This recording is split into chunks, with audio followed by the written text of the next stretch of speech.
Good day, students. So today we are going to talk about valuation of shares methods with illustrations. So what is valuation of shares? So valuation share is nothing but current value of company's worthiness in the shares. In simple terms, the shares represents capital. The value of shares will determine the profitability of the company.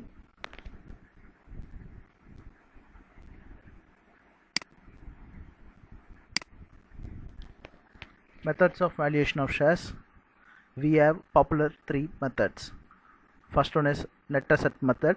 It is famously called as intrinsic value method. Second one is yield method or dividend yield method.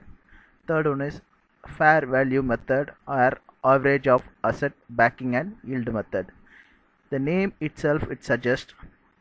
So net asset method means the everything will be depends upon what are the assets the company having. So in this case, in this method, we would like to treat as the company will be liquidate. So the once the company will liquidate, what are the net asset the company have depends upon the net asset, the valuation will be termed. So it is called net asset method or intrinsic value method. And second one is yield method. As you know, yield means what are the income earned by the share. So yield method or dividend yield method. And third one is fair value method or average of asset backing and yield method. So in term itself it mentioned average of asset backing and yield method. So it is a combination of net asset method and yield method divided by 2. So valuation of shares பத்தி நம்ம இந்த வீடியோல பார்க்க போறோம்ப்பா. So valuation sharesல we have three types: net asset method or intrinsic value method, yield method or dividend yield method, fair value method or average of asset backing and yield method. So ரொம்ப ஈஸியாக நம்ம இதை ஞாபகம் வச்சுக்கலாம். ஒன்றும் இல்லை, net asset மெத்தட்னா so அந்த கம்பெனியை நம்ம அன்னைக்கு வந்து லிக்விடேட் பண்ணோன்னா என்ன அவங்களோட நெட் அசெட்னா என்னென்னா ஸோ இருக்கிற அசெட்டில் வந்து லயபிலிட்டிஸ்லாம் ரெடியூஸ் பண்ணது போக என்ன நெட்டாக என்ன அசெட் இருக்கோ ஸோ அதை பேஸ் பண்ணி வர வேல்யூஷன் ஆஃப் ஷேர்ஸ் தான் net asset method. So second one is yield மெத்தட்ன்றது ஸோ அந்த ஷேர்னால் நமக்கு எவ்வளோ லாபம் வரும், ஸோ ஈவுத்தொகைன்னு சொல்லுவாங்க, டிவிடெண்ட். ஸோ அந்த ஒரு ஷேருக்கான எவ்வளோ ஈவுத்தொகை வருதோ அதை பொறுத்து வர்றது தான் yield method. And third one is fair value method. So இந்த ஃபேர் வேல்யூ மெத்தட்ன்றது ஸோ ஃபஸ்ட்டு ரெண்டு மெத்தடுக்கு வர ஆன்சரை ஆட் பண்ணி 2ஆல் டிவைட் பண்ணால் ஃபேர் வேல்யூ மெத்தட் கிடச்சிடும் நமக்கு. ஸோ நம்ம சம்ஸில் போகலாம். சம்ஸில் போக போக நமக்கு ஈஸியாக கிளியராக தெரியும். ஸோ நெட் அசெட் மெத்தடுக்கு என்னென்ன தேவையான விஷயங்கள் இருக்குது. ஸோ இந்த நெட் அசெட் மெத்தடை பொறுத்தவரை ஸோ என்ன பண்ணோன்னா குட்வில்லை நம்ம கால்குலேட் பண்ணணும். ஸோ அது குட்வில் கால்குலேட் பண்ணுறதுக்கான ப்ரொவிஷன்ஸ் கொடுத்துருப்போம். ஸோ குட்வில் நம்ம கால்குலேட் பண்ணணும். அதே போல் அசெட்ஸ், ஸோ அசெட்ஸ் வந்து மார்க்கெட் ப்ரைஸ்க்கு நம்ம வேல்யூவேஷன் பண்ணி வச்சுக்கணும். ஸோ இது ரெண்டு தான் நம்ம பண்ண வேண்டியிருக்கும். ஸோ அதுக்கப்புறம் ஸோ அந்த total asset compromise of fixed asset and வேறு என்னென்ன அசெட் இருக்கோ அது எல்லாத்தையும் நம்ம வேல்யூவேட் பண்ணி வச்சுட்டு அதிலிருந்து minus liabilities, current liabilities minus preference shares capital. So preference share கேபிட்டலுக்கு நம்ம எவ்வளோ கொடுக்க வேண்டியிருக்கோ அதை டிடெக்ட் பண்ணணும். ஸோ அவங்களுக்கு வந்து டிவிடெண்ட் கொடுக்க வேண்டியிருந்தாலும் டிடெக்ட் பண்ணணும். ஸோ இது எல்லாத்தையும் டிடெக்ட் பண்ணால் தான் அந்த கம்பெனியோட நெட் வேல்யூ நமக்கு கிடைக்கும். கிளியர்? ஸோ டிவிடெண்ட் ஈல்டு மெத்தடை பொறுத்தவரை so we should know the profit. So profit of the company எவ்வளோன்னு கண்டுபிடிக்கணும். ப்ராஃபிட்டை கண்டுபிடிச்சதுக்கப்புறம் அதிலேருந்து என்னென்ன டிடெக்ட் பண்ணணும்னா டாக்ஸேஷன் டிடெக்ட் பண்ணணும். ஸோ அதே போல் ரிசர்வ்ஸ் ஏதாவது கொடுக்க சொல்லியிருந்தாங்கன்னா, ஏதாவது மெயின்டைன் பண்ண சொல்லியிருந்தாங்கன்னா அந்த ரிசர்வ்ஸை டிடெக்ட் பண்ணணும். Then transfer to debenture redemption fund. So debenture ஏதாவது ரிடம்ஷன் பண்ண வேண்டியதா அதையும் நம்ம டிடெக்ட் பண்ணிக்கணும். Then preference dividend. So dividend ஏதாவது அதையும் நம்ம ரிடியூஸ் பண்ணிக்கணும். ஸோ என்னென்ன கம்பெனி பாயிண்ட் ஆஃப் வியூவில் இருக்க என்னென்ன லைபிலிட்டி இருக்கோ அதெல்லாம் ப்ராஃபிட்டில் மைனஸ் பண்ணிக்கணும். மைனஸ் பண்ணால் we will get a net profit. So அதுலேருந்து நம்ம so expected rate of return எவ்வளோ நமக்கு கிடச்சிரும். So normal rate of return கொடுத்துருப்பான். ஸோ அது ரெண்டத்தையும் நம்ம ஃபார்முலாவில் போட்டோம்னா we will get to know the yield method. So இது வந்து bro pharma pro forma for net asset method of valuation of shares. So இதில் ரெண்டு டைப் இருக்கு. So first type is very good. Actually it will be never forget. So அதனால் first type வந்து ஈஸியாக எடுத்துக்கலாம். First என்னன்னா assets at market value. ஏற்கனவே சொன்ன மாதிரி goodwill, fixed assets, investment, current assets. So இதெல்லாம் எடுத்துக்கணும். So total assets. So இதில் ஒரே ஒரு நோட் என்னன்னா, ஸோ நம்ம ஃபிக்ஸேஷியஸ் அசட்னு சொல்லுவாங்க. ஃபிக்ஸேஷியஸ் அசட்ஸ்னால் என்னென்னா, ஸோ அட்வான்ஸாக பே பண்ணுறது, ஸோ அட்வான்ஸ் எக்ஸ்பென்சஸ் பே பண்ணுறது, அதெல்லாம் வந்து ஃபிக்ஸேஷியஸ் இன்கம். ஸோ அந்த அசட்டை வந்து நம்ம ஆட் பண்ணிக்கூடாது. ஸோ அசட்ன்றது goodwill, fixed assets, investments, current assets. So இதோட மார்க்கெட் வேல்யூ எடுத்துக்கணும். ஸோ இது எல்லாத்தையும் பண்ணிங்கன்னா டோட்டல் அசட்ஸ் கிடச்சிடும். தென் லயபிலிட்டிஸ், என்னென்ன லயபிலிட்டிஸ் இருக்குது, கரண்ட் லயபிலிட்டிஸ் என்னென்ன இருக்கோ அது, then debentures, then preference share capital with arrear of dividend. So மொத்தம் எவ்வளோ கேபிட்டல் அதை டிடெக்ட் பண்ணிக்கணும். ஸோ இது எல்லாத்தையும் டிடெக்ட் பண்ணால் you will get a net asset available for equity share holders. So net asset available for equity share holders வந்ததுக்கப்புறம், so again intrinsic வேல்யூவோட formula என்னென்னா, net asset available for equity share holders divided by number of equity shares. Number of equity shares போட்டு நீங்கள் divide பண்ணிங்கன்னா you will get to know the what are the intrinsic value of per share. clear? And second type, if you want, you can go with the second type also. Clear? Then so இந்த net asset value நம்ம கண்டுபிடிச்சதுக்கான இன்னொன்று இந்த bro pharma இல்லாமல் இன்னொன்று நம்ம இந்த மாதிரி ஷார்ட்டாக நம்ம யோசிச்சு வச்சுக்கலாம். net value of assets minus liabilities minus preference shareholders claims divided by number of equity shares. so net asset value முடிஞ்சிச்சு. then so yield method. So yield method பொறுத்தவரை ஏற்கனவே நம்ம சொன்ன மாதிரி முதல் ப்ராஃபிட்டை கண்டுபிடிக்கணும். ப்ராஃபிட்டை கண்டுபிடிச்சதுக்கப்புறம் இன்கம் டேக்ஸ் டிடெக்ட் பண்ணணும். ரிசர்வ்ஸ் ஏதாவது வச்சுருந்தாங்கன்னா ரிசர்வ்ஸ்க்கு அலாட் பண்ணிடணும். தென் ப்ரிஃபரன்ஸ் டிவிடெண்ட்டு அது இருந்தால் அதை கொடுத்துடணும். ஸோ இதெல்லாம் அவங்களோட லைபிலிட்டி ஃபுல்லாக கொடுத்துட்டு மீதி இருக்கிறது மட்டும்தான் ப்ராஃபிட். ஸோ அந்த ப்ராஃபிட் வந்ததுக்கப்புறம் தென் so profit available for equity dividend அது.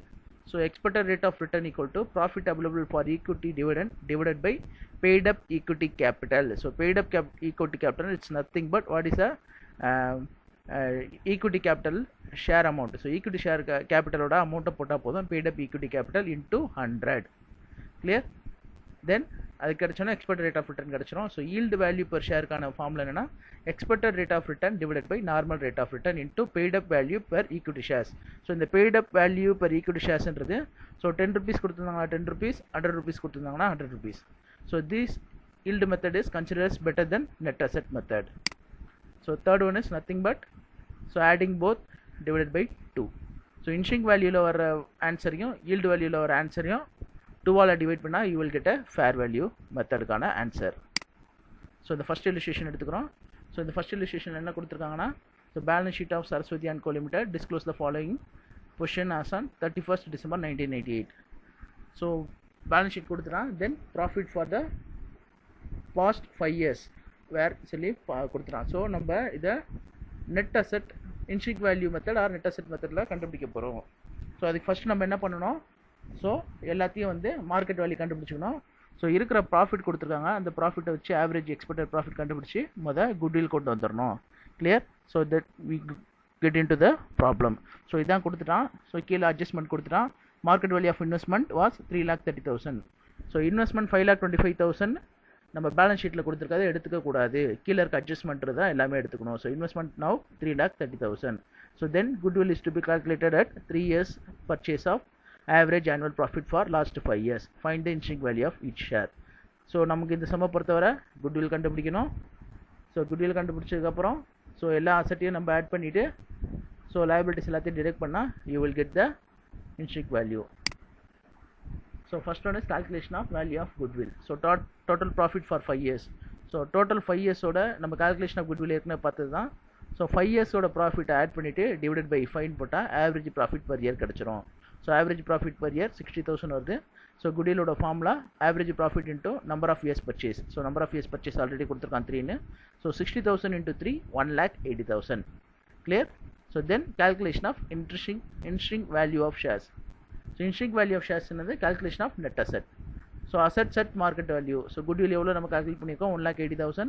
இன்வெஸ்ட்மெண்ட் 3,30,000 அட்ஜஸ்ட்மெண்ட்டில் கொடுத்துருக்கோம், அதை போட்டோம். ஸ்டாக் 6,60,000 அதை போட்டுட்டோம். சன்ரை டெப்டார்ஸ் 3,90,000 போட்டுட்டோம். கேஷ் அட் பேங்க் 60,000 போட்டுட்டோம். ஸோ இது எல்லாமே சேர்த்தா 16,20,000 rupees லெஸ் liabilities. என்னென்ன liabilities இருக்குது? ஸோ டிபெஞ்சர் ஹோல்டர்ஸ்க்கு கொடுக்க வேண்டிய காசு, சன்ட்ரே கிரெடிட்டர்ஸ் கொடுக்க வேண்டிய காசு, ஒர்க்மேன்ஸ் சேவிங்ஸ் அக்கௌண்ட் பேங்க் அக்கௌண்ட்டில் இருக்க காசு, இது எல்லாத்தையும் நம்ம கொடுத்துட்றோம். ஸோ இது மொத்தமாக 9 lakh வருது. ஸோ 16,20,000 9 lakhs போச்சுன்னா 7,20,000 is net assets. Intrinsic value of each share equal to net assets divided by number of equity shares. So number of equity shares already நம்ம சம்ல கொடுத்த மாதிரி 6,000 shares. 7,20,000 shares divided by 6,000 shares equal to rupees 120. So first sum over. Let's we get into the second sum. The issued share capital of company was 10 lakh consisting of 10,000 equity shares. So share capital oda value வந்து 10 lakh, shares வந்து 10,000 equity shares of rupees 100 each. The net profit for last 5 years were 1 lakh 80,000, 1 lakh 20,000, 1 lakh 60,000 and 1 lakh 40,000, of which 20% was to place to reserve. So நம்ம இந்த சம்மை பொறுத்தவரை என்ன பண்ணணும், first வந்து profit கண்டுபிடிக்கணும். Profit கண்டுபிடிச்சதுக்கப்புறம் அதுலேருந்து 20% ரிசர்வுக்கு எடுத்து வச்சிடணும். This portion being considered reasonable in the industry in which the company is engaged and where a fair investment return may be taken at 12%. The fair investment return, it's nothing but average return. Compute the value of company share by yield value method. So calculation of profit available for equity shareholders. So average profit கண்டுபிடிச்சுக்கிறோம். So last 5 years ஓட profit போட்டு divided by 5, we will get a 1,20,000 rupees. So 1,20,000 rupeesல we need to deduct transfer to reserve. So 20% reserve போட்டோம்னா 24,000 வந்துரும். So 24,000 1,20,000 deduct பண்ணிங்கன்னா 96,000 available for equity dividend. So equity dividend காக தேவையான amount profit இதுதான். Then calculation of expected rate of return. So expected rate of return equal to profit available for equity dividend divided by paid up equity capital. So நம்ம சம்பள மொத படிச்சோல paid up equity capital, number of shares கிடையாது, paid up equity capital into 100. So 96,000 divided by 10 lakhs into 100, you will get to know 9.6% as expected rate of return.